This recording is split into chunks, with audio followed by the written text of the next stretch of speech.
کبھی کبھی ہمیں لگتا ہے کہ ہمارے اندر جو درد ہے، کسی کے کھو جانے کا، کسی کے نہ ملنے کا، کچھ ادھوری خواہشوں کا، ہم اس سے کبھی نہیں نکل سکیں گے۔ لیکن کبھی آپ نے غور کیا ہے کہ ایسا ہوتا کیوں ہے؟ یہ جو آزمائشیں آتی ہیں بندے پہ، یہ جو دعائیں قبول نہیں ہوتی، یہ کیوں ہوتا ہے؟ اس پر آپ نے ہی غور کرنا ہے، یا جانوروں پرندوں نے کرنا ہے؟ آپ نے ہی سمجھنا ہے، آپ نے ہی غور کرنا ہے کہ کہاں ہم سے کوتاہی ہو رہی ہے۔ جب آپ کہتے ہیں کہ ہمیں کوئی راستہ نظر نہیں آ رہا، تو انہی باتوں پر غور کرنا ہوتا ہے، اور یقین جانیں آپ کو یہیں سے راستہ ملے گا۔ اپنے رب کی رحمت پر یقین آئے گا۔ آپ ایک دفعہ اس کے حضور کھڑے تو ہوں، گہری اندھیری سرد رات میں اس کے آگے سجدہ ریز تو ہوں، وہ کیسے نہیں دے گا؟ وہ کیسے آپ کی ادھوری خواہشوں کو پورا نہیں کرے گا؟ آپ کو کیا لگتا ہے کہ آپ یہ جو اتنی محنت کر رہے ہیں، راتوں کو جاگ کر اللہ کو منا رہے ہیں، جس وقت سردی کی شدت سے بستر سے نکلنا مشکل ہوتا ہے، آپ وہاں بستر چھوڑ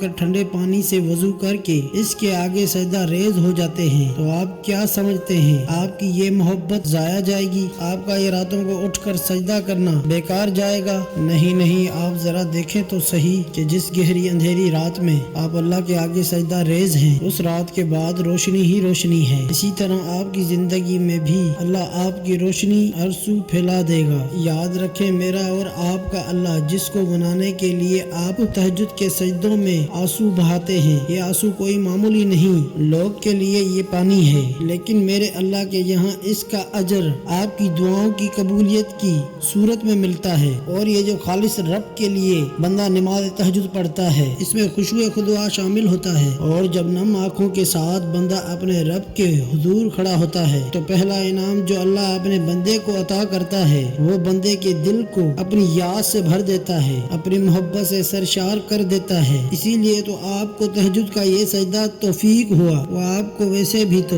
سب کچھ دے سکتا تھا، لیکن اگر آپ غور کریں تو آپ کا اصل انعام ہی یہی ہے کہ اللہ نے آپ کو اپنے قریب کر لیا، اپنی طلب آپ کے دل میں پیدا کی، اپنے آگے ہاتھ پھیلانے کی توفیق دی۔ ورنہ آپ دیکھیں، لاکھوں ایسے ہیں جن کو یہ توفیق بھی نہیں ملتی کہ وہ اللہ کے آگے ہاتھ پھیلائیں۔ تہجد کے سجدے ملنا تو دور کی بات ہے، اور تہجد کے سجدے کا دوسرا انعام جو آپ کو ملتا ہے، وہ ایک ایسی زندگی ہے جو ہر کوئی نہیں گزار سکتا۔ ہر کسی کو گناہ کا خوف نہیں ہوتا، ہر کوئی ہر وقت اللہ کی یاد میں مشغول نہیں رہتا۔ یہ تو آپ کو انعام دیا گیا ہے کہ آپ ایسی ہی زندگی گزاریں۔ بس ایک بات ذہن نشین کر لیں، یہ آپ کو مخلصانہ مشورہ ہے، اب یاد کریں گے، اور وہ یہ ہے کہ کبھی اپنے رب سے پیچھے نہ ہٹیں، اس سے کبھی مایوس نہ ہوں۔ میں نے زندگی میں ہمیشہ ایسے لوگوں کو ہی کامیاب ہوتے دیکھا ہے جو اپنے اللہ کو منانے میں کبھی ہار نہیں مانتے، اور پھر ایک وقت آتا ہے کہ جو انہوں نے مانگا اس سے بڑھ کر ان کو عطا کیا گیا، کیونکہ یہ آزمائش تو